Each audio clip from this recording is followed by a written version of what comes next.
இப்போ இருக்கிற தீர்க்கதரிசிகள் நம்முடைய பிள்ளைகளுக்கு எங்கிருந்து வரன் வரும் என்று சொல்லுகிறார்கள்.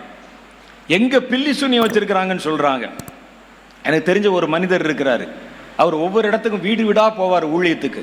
உங்க வீட்டு அஸ்திவாரத்துக்கு கீழே 4 எலுமிச்சம்பழத்தை புதைச்சு வச்சிருக்கிறாங்க பாரு, அதுதான் உங்களை குடும்பத்தை ஆட்டி படைக்குதும்பார்.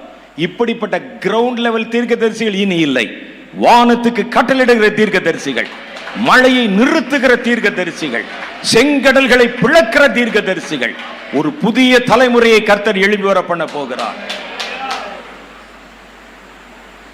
கர்த்தர் அப்படிப்பட்ட ஒரு தலைமுறை எழுப்புவதற்கு தான் வாக்கு பண்ணி இருக்கிறார்.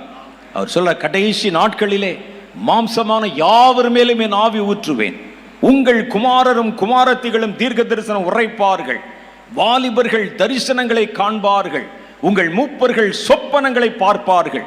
அந்நாட்களில் என் ஊழியக்காரர்கள் மேலும் ஊழியக்காரிகள் மேலும் என் ஆவி ஊற்றுவேன், அவர்களும் தீர்க்க தரிசனம் உரைப்பார்கள்.